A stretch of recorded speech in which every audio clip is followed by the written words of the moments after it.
Já pararam para pensar que nem só de protagonista vive uma boa história? Hoje eu quero te mostrar a outra face da moeda, a face dos coadjuvantes que muitas das vezes roubam a cena e se mostram tão cruciais quanto os protagonistas que a gente tanto ama. Eu quero te mostrar como eles são realmente incríveis e podem enriquecer a história, tanto quanto impulsionar o desenvolvimento de heróis e vilões, e até carregar narrativas inteiras nas costas, sem que a gente dê a devida importância. Eu sei que você ficou curioso, então bora pro vídeo. O melhor exemplo que eu posso te dar sobre esse tema é de um personagem que carrega consigo um grande legado no universo de Naruto. Nós aqui do canal buscamos outros com papel semelhante, mas nenhum chegou tão perto de ter uma importância tão absurda quanto esse cara. E olha só, eu me arrisco a dizer que ele é até mais importante que o protagonista. Exatamente, nosso querido Narutinho. E eu estou falando de ninguém menos que o Hashirama Senju. Você duvida? Então fica até o final porque esse vídeo vai te surpreender. Num período onde o mundo era aterrorizado por conflitos incessantes, com guerras entre clãs rivais, ele surgiu como uma figura singular. A visão do Hashirama transcendia a violência, sendo ele um idealista com força para transformar sonhos em realidade. Conhecido por sua determinação inabalável e liderança natural, ele plantou sementes de uma nova era que dura até mesmo nos dias atuais na história de Boruto. Para contextualizar, vamos voltar à era dos estados combatentes. Um período implacável onde a sobrevivência era ditada pela força e clãs guerreavam incessantemente. A violência era tamanha que nem mesmo crianças eram poupadas. Hashirama inclusive vivenciou a perda de dois irmãos mais novos em meio a tudo isso. E foi aí que, ao chegar na liderança do clã Senju, sua determinação o impulsionou a confrontar a maior ameaça da época, Madara Uchiha. No confronto, Hashirama impôs sua superioridade, forçando Madara a uma trégua. E aqui, meus amigos, é o ponto de destaque, o verdadeiro efeito borboleta desencadeado por Hashirama. Naquele momento decisivo, Hashirama teve a oportunidade de eliminar o Madara, mas optou por não fazê-lo. Essa escolha pavimentou o caminho para a criação de um sistema inédito, a Vila Oculta. E sabemos que a colaboração entre Hashirama e Madara resultou na bem-sucedida fundação de Konohagakure, sendo esse um modelo inovador de vila, focado na cooperação e na paz entre clãs. E isso acabou chamando a atenção das outras nações, que gradualmente adotaram a mesma estrutura. Como reconhecimento de visão e liderança, Hashirama foi eleito por aclamação o primeiro Hokage da história. Mais do que o primeiro Hokage, ele foi o pioneiro entre todos os líderes das vilas. Em suma, Hashirama idealizou e implementou um sistema que se tornou a base do mundo ninja. Se não fosse por isso, inúmeras vidas teriam sido perdidas nos conflitos entre clãs e a própria história de Naruto não teria se concretizado. Com a Vila da Folha estabelecida e a esperança conquistada no conturbado mundo ninja, uma segunda consequência do peso daquela decisão de Hashirama começa a se manifestar. O orgulho ferido de Madara e sua ambição fervia dentro dele, culminando na sua inevitável revolta. O palco para o confronto final foi o local em que ficaria marcado para sempre na história como o Vale do Fim. Ali, em um duelo de proporções épicas, Hashirama mais uma vez se provou superior, derrotando Madara. Mas dessa vez, o que parecia ser o fim da linha para o lendário Uchiha, que sucumbiu à derrota e acabou indo para o andar de cima, era apenas parte da estratégia implacável maquiada nas sombras. Em um ato engenhoso, momentos antes de sua aparente partida, ele arrancou um fragmento da carne de Hashirama. Como Madara sabia que não conseguiria derrotá-lo, ele acabou engolindo e garantindo a incorporação futura das células do Senju ao seu próprio corpo, um ato crucial para os seus planos futuros. Tudo isso aconteceu e após a derrota de Madara, a estabilidade foi retomada por algum tempo, mas a paz era frágil e o poder uma faca de dois gumes. No centro desse novo mundo criado, ainda existiam forças indomáveis, as bestas com cauda, seres de puro chakra e capazes de causar destruições inimagináveis. Mas Hashirama, com sua Kekkei Genkai e força imparável, não apenas enfrentou esses seres, como também a subjugou. E mais à frente, em um movimento estratégico, ele distribuiu as feras capturadas entre as vilas. Seu objetivo?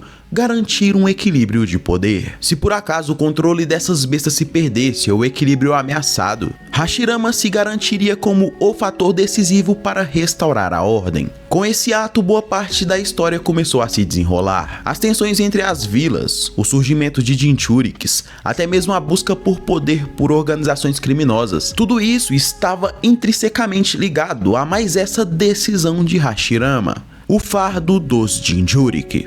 Bem, para você que acompanhou a história de Naruto, talvez você não tenha se atentado a um ponto crucial: o sofrimento que todos os Jinchurikis que conhecemos, como Naruto, Gaara e Killer Bee, recaem em grande parte sobre os ombros de Hashirama Senju. Afinal, foi ele quem distribuiu as bestas de cauda entre as nações, não é mesmo? E essa distribuição, inevitavelmente, acarretou em consequências dolorosas. Uma Biju não poderia simplesmente ficar à solta e perambulando pelas vilas como um animal de estimação no quintal de casa. E nesse contexto que surgem os receptáculos humanos, os Jinchurikis, que convenhamos, comeram pão que a Kaguya amassou. Os chamados Jinchurikis foram constantemente tratados como demônios, e não só isso, como eles sofreram desprezo generalizado em suas respectivas aldeias. Nem mesmo a Mito Uzumaki, a esposa do primeiro Hokage Hashirama, escapou desse destino. Aliás, corre um boato de que ela se tornou Jinchuriki da Kyuubi porque o Hashirama tinha medo de ganhar um par de chifre,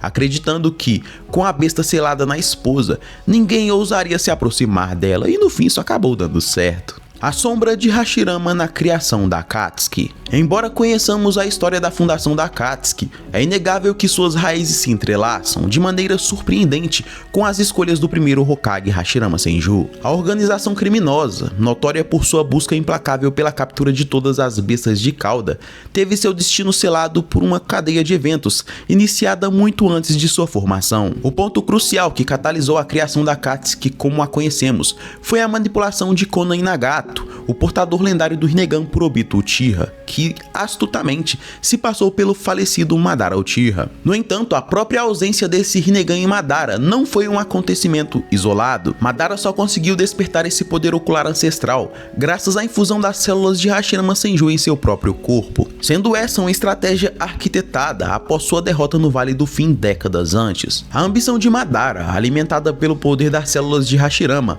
persistiu mesmo após sua morte, sendo canalizada através de Obito Uchiha. Ao se apresentar como o lendário Uchiha, Obito explorou as feridas e os ideais de Nagato, moldando a Akatsuki original, idealizada para trazer a paz através da destruição, em uma máquina de guerra focada na captura das Biju. A distribuição das bestas de cauda por Hashirama, uma tentativa de equilibrar o poder entre as nações ninjas e consequentemente manter a paz, ironicamente, se tornou o objetivo central da Akatsuki. Essa organização buscava reunir as 9 criaturas para concretizar o plano do Olho da Lua. A partir da manipulação de Obito, a Akatsuki trilhou um caminho sombrio, ceifando inúmeras vidas e mergulhando o mundo ninja em um terror constante. A busca pelas bestas de cauda levou a confrontos brutais, perdas irreparáveis e culminou na Quarta Grande Guerra Ninja. Embora a Akatsuki tenha sido formada pelas mãos de Nagato, Konan e principalmente Yahiko sob a influência de Obito, a faísca que acendeu esse trágico incêndio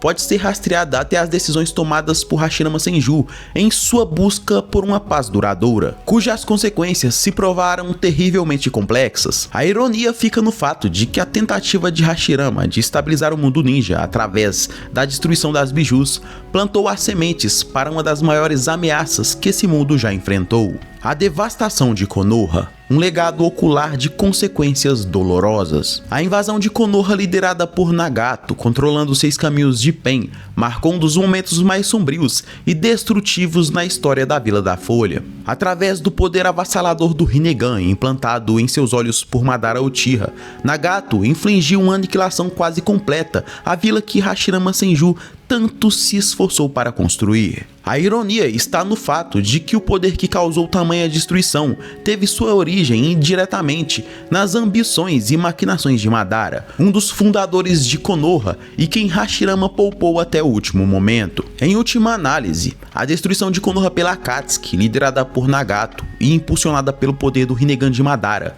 é um lembrete sombrio das consequências de ambições não controladas e dos legados complexos deixados por figuras influentes do passado. Os olhos que Hashirama nunca viu em seu auge de poder, mas que foram despertados pelas maquinações de seu eterno rival, utilizando suas próprias células. Basicamente, essas células foram os instrumentos de uma das maiores tragédias da história de Konoha: o legado de Hashirama na Quarta Grande Guerra Ninja.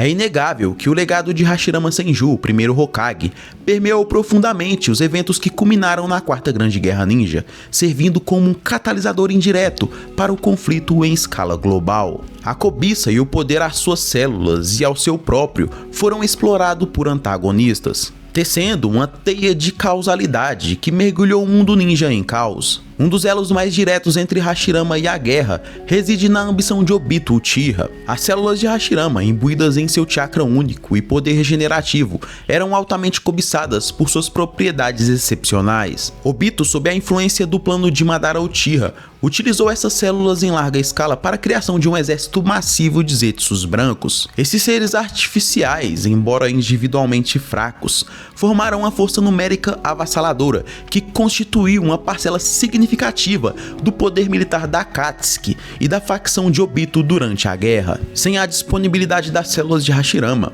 a capacidade do Obito de mobilizar um exército dessa magnitude teria sido severamente limitada, alterando drasticamente o equilíbrio de poder no conflito. O próprio despertar do Rinnegan por Madara Uchiha, uma peça central em seu plano e, consequentemente, nos eventos da guerra, foi um subproduto direto da influência de Hashirama.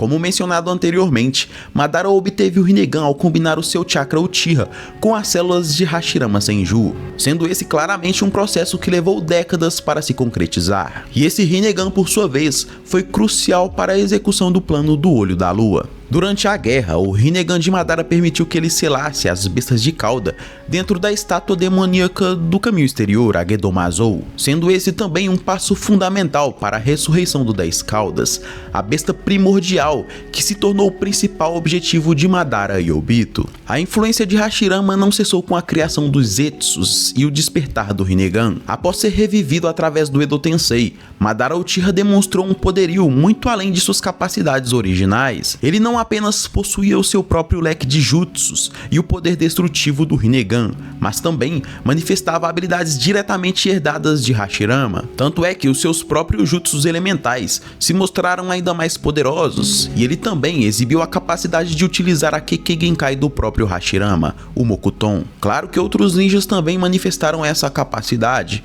mas sabemos que o Hashirama era o único que conseguia utilizar essa Kekkei Genkai com maestria.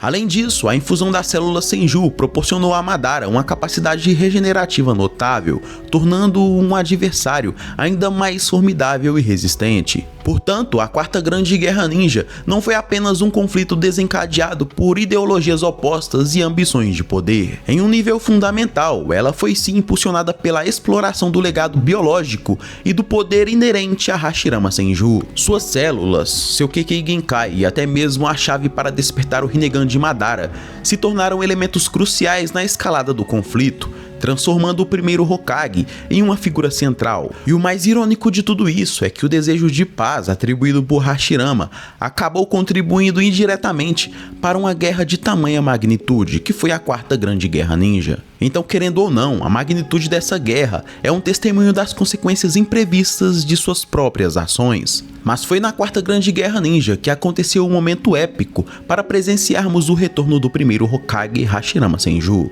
Sua mera presença já emanava uma aura de poder ancestral, mas foi em meio ao caos e à ameaça avassaladora do 10 Caudas que sua verdadeira magnitude se revelou. Para além de seu lendário Mokuton Hyjutsu, a arte ninja de madeira que moldava a própria natureza em poderosíssimas ferramentas de ataque e defesa, Hashirama demonstrou uma proeza inédita ao invocar os portões do grande deus. Essas imponentes estruturas divinas não apenas imobilizaram os movimentos colossais da besta de 10 caudas, concedendo um respiro crucial à Aliança Shinobi, mas também se integraram à vasta e complexa barreira que aprisionava a criatura, impedindo que sua fúria varresse todo o campo de batalha e aniquilasse as forças aliadas. E sua influência não parou por aí. Seus múltiplos clones de madeira, cada um imbuído por sua sabedoria e percepção tática, coordenavam as ações dos incontáveis shinobi, transmitindo informações cruciais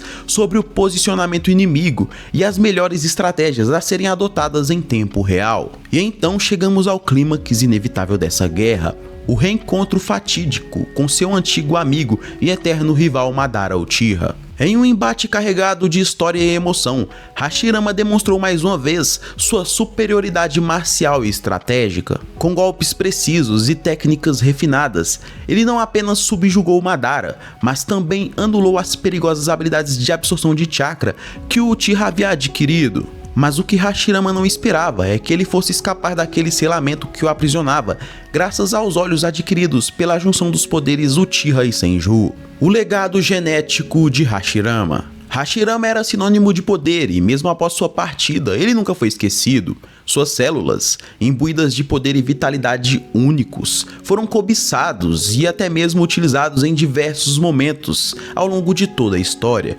gerando mais acontecimentos, seja para o bem ou para o mal. Os beneficiados pelo poder genético de Hashirama tiveram um considerável destaque, muito por esse motivo, por ter esse lendário poder do primeiro Hokage, que, querendo ou não, lhes concedeu habilidades incríveis, como em alguns casos, a utilização da liberação de madeira e um poder de cura surpreendente. Os principais recipientes e seus resultados graças à existência desse poder divino foram Yamato, a criação artificial.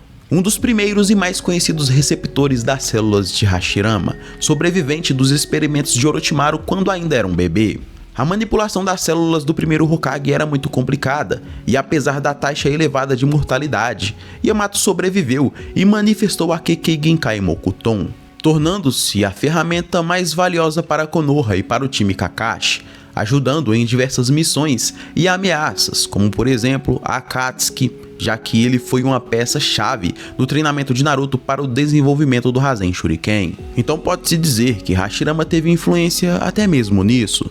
Danzo Shimura e sua busca desesperada por poder. Outro personagem que buscou poder nas células de Hashirama Senju foi o Danzo. Em uma tentativa de fortalecer o seu poder e alcançar os seus objetivos, ele, com a ajuda de Orochimaru, implantou as células em seu braço, juntamente com diversos Sharingans roubados. No entanto, seu corpo não era totalmente compatível com as células, o que resultou em um controle instável da liberação de madeira e um gasto excessivo de chakra. Essa busca por poder acabou sendo um dos fatores que contribuíram para o seu confronto fatal contra Sasuke. Obito Uchiha, a influência indireta. Embora não tenha recebido um transplante direto das células de Hashirama em sua forma original, Obito teve seu corpo parcialmente reconstruído com as células de Zetsu branco, que por sua vez foram criados a partir do DNA do primeiro Hokage. Essa conexão indireta permitiu que Obito utilizasse algumas habilidades relacionadas à liberação de madeira e influenciou sua fisiologia de maneira magnífica. Essa ligação também resultou na durabilidade e certas capacidades regenerativas que Obito demonstrou ao longo da Quarta Grande Guerra Ninja. Com tudo que foi mostrado nesse vídeo, não dá pra negar que o legado genético de Hashirama influenciou diretamente a vida de muitos personagens importantes e moldou o curso da história. Suas células foram catalisador para experimentos, conflitos e desenvolvimento de habilidades. Naruto, por exemplo, também recebeu um braço com as células do primeiro Hokage, evidenciando um avanço poderosíssimo na medicina. A chama inextinguível, a vontade do fogo que moldou Konoha.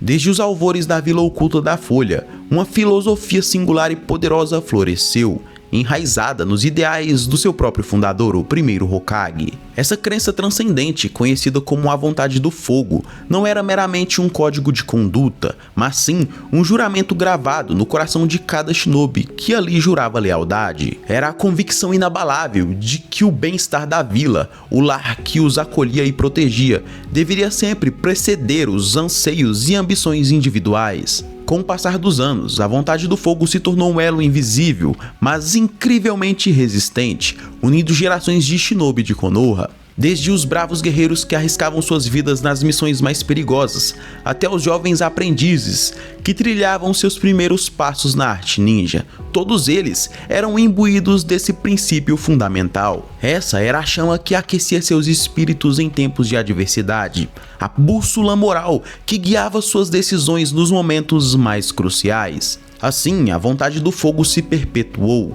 tecendo a bravura, sacrifício e união que se tornou a própria essência de Konoha. Mais do que um simples credo, essa era a alma da vila, pulsando no coração de cada shinobi, garantindo que a chama iniciada por Hashirama Senju jamais se extinguisse, iluminando o caminho para um futuro de paz e prosperidade para a vila oculta da Folha. O que realmente torna o Hashirama um personagem simplesmente incrível é que suas escolhas sempre foram com as melhores intenções. Claro, muitas coisas mudaram e se criaram com o passar dos anos, mas não dá pra negar que todas elas se floresceram a partir do lendário Shodai Hokage, seja para o bem ou para o mal. Sempre há dois lados da mesma moeda, e no fim, não foram somente suas escolhas que acarretaram em tantas desgraças, mas sim a maldade dos ninjas corruptos que nunca entenderam o que Hashirama tentou mostrar.